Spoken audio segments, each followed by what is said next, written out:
Pernahkah kamu merasa perjuanganmu sia-sia? Kamu sudah berbuat baik, tapi orang justru menjauh. Kamu sudah bicara dengan hati, tapi tak ada yang mendengar. Kamu berdiri di tengah keramaian, tapi terasa seperti sendiri.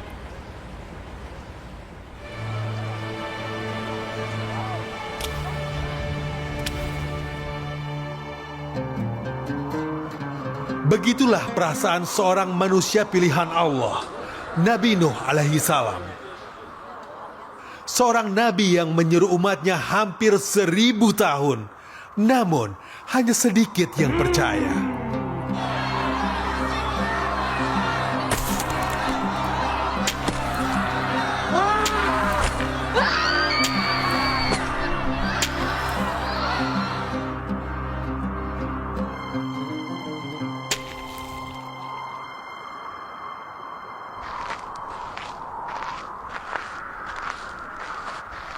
Seorang rasul pilihan Allah yang hidup di tengah kaum yang menutup telinga dan hati. Tapi justru dari kesendirian itulah Allah menunjukkan makna sejati dari kesabaran dan keselamatan.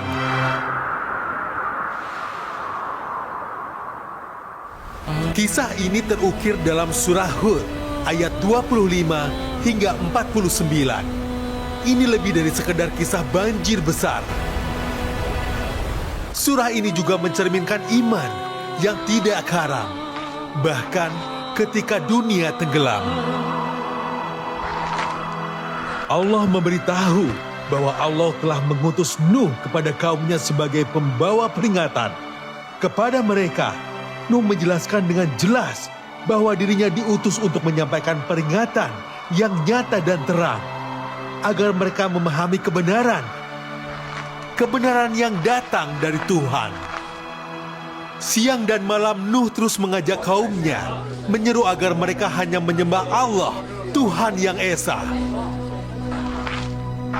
Namun seiring waktu berlalu, semakin sedikit dari mereka yang bersedia mendengarkan panggilannya.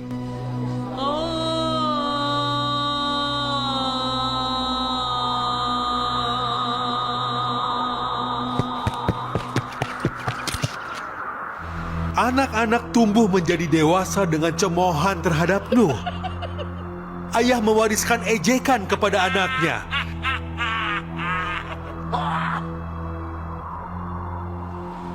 Dari generasi ke generasi, penolakan berubah menjadi budaya.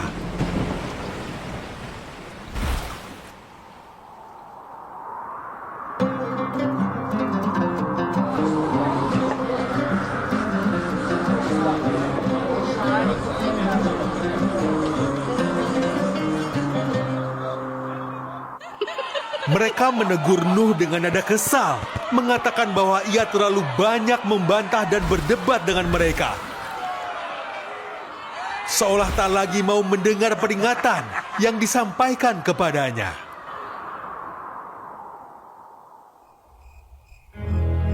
Namun Nuh tidak menanggapi dengan kemarahan.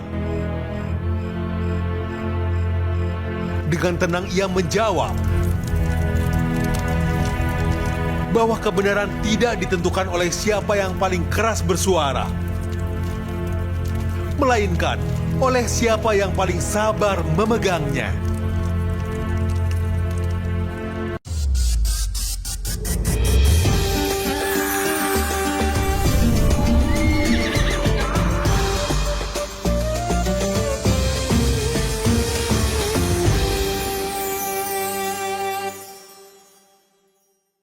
Kita sibuk mengejar pahala baru di bulan Ramadan. Tapi pernahkah kita berpikir, sudahkah dosa-dosa masa lalu kita benar-benar diampuni oleh Allah? Meraih maghfirah bukan hanya soal menimbun amal kebaikan hari ini, tapi tentang kesungguhan kita memohon pembersihan total atas khilaf yang bertumpuk di masa lalu. Apakah mungkin jiwa kita bisa benar-benar kembali fitrah jika beban dosa lama masih belum tuntas kita mintakan ampunan? Lalu, bagaimana cara menjemput ampunan Allah agar hati kembali ringan?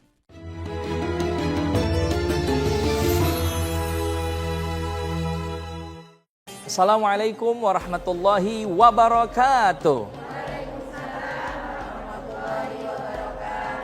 Alhamdulillah, alhamdulillahi rabbil alamin, wassalatu wassalamu ala sayyidina Muhammadin wa ala alihi wa sahbihi ajma'in, wa ba'du. Pemirsa dimanapun Anda berada dan juga jamaah yang insya Allah pada hari ini diberikan keberkahan oleh Allah Subhanahu wa Ta'ala.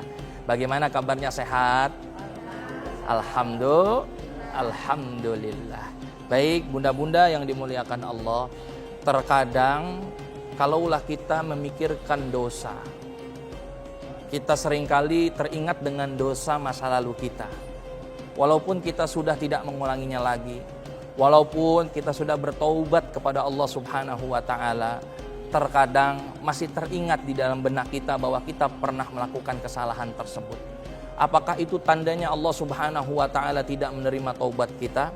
Jawabannya belum tentu.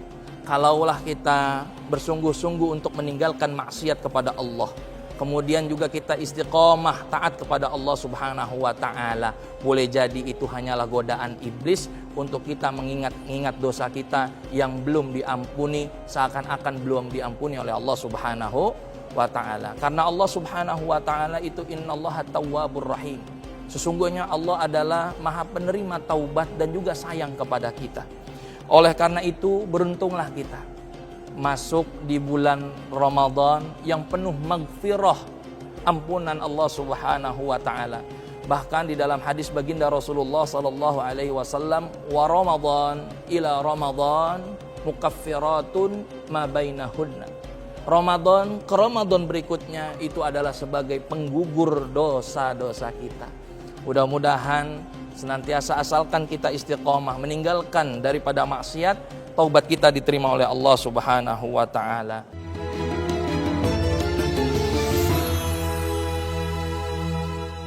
Masya Allah. Allah Subhanahu wa Ta'ala berfirman, wasari'u ila maghfiratin mir rabbikum wa jannatin arduhas samawati wal ardh. Bersegeralah kita untuk mencari ampunan Allah Subhanahu wa Ta'ala. Kenapa ampunan itu harus dicari? Ampunan itu harus kita tadahkan tangan kita kepada Allah dengan penuh keseriusan, dengan penuh kesungguhan. Karena bagaimana mungkin Allah mau menerima taubat kita asalkan ternyata punten, mohon maaf, taubat kita itu adalah taubat sambel. Kita sudah memohon ampun tapi melakukan kembali. Kita sudah memohon untuk dihapuskan dosa-dosa kita, tapi tetap kita melakukan dosa tersebut. Apakah Allah masih mengampuni daripada dosa-dosa kita? Ternyata jawabannya iya. Andaikan kita masih terus bertaubat kepada Allah Subhanahu wa Ta'ala dengan sungguh-sungguh, dengan istiqomah, maka Allah akan ampuni dosa-dosa kita. Yang kedua, ganjaran orang-orang yang diterima taubatnya oleh Allah adalah Allah berikan surga nanti di akhirat karena kesungguhannya untuk meninggalkan daripada maksiat yang telah dia lakukan. Kalau kita terus mengulangi daripada dosa-dosa kita, walaupun kita sudah memohon ampun kepada Allah Subhanahu wa Ta'ala, apakah taubat kita masih diterima oleh Allah Subhanahu wa Ta'ala? Jawabannya satu, kalau orang yang sudah bertaubat, dia tidak akan pernah mengulangi lagi dosa-dosanya. Kemudian yang kedua, kalaulah kita ingin benar-benar bertaubat, maka sungguh-sungguhlah untuk meninggalkan apa yang telah kita lakukan daripada dosa maksiat kepada Allah Subhanahu wa Ta'ala. Karena sayang, Allah sudah menutup aib kita rapat-rapat. Kita sudah berazam untuk tidak meninggalkan apa-apa yang Allah perintahkan dan juga untuk tidak bermaksiat kepada Allah, namun kita masih melakukannya. Begitu sayang Allah kepada kita, aib kita sudah ditutup. Oleh karena itu, jangan sampai kita mengulangi daripada dosa-dosa yang terus berulang. Semakin kita terus berulang, seperti nuktoh, titik hitam, nuktotus sauda yang ada di kain putih. Satu titik terus akan tumbuh, terus akan menjadi banyak. Lama-lama kain tersebut akan menjadi hitam.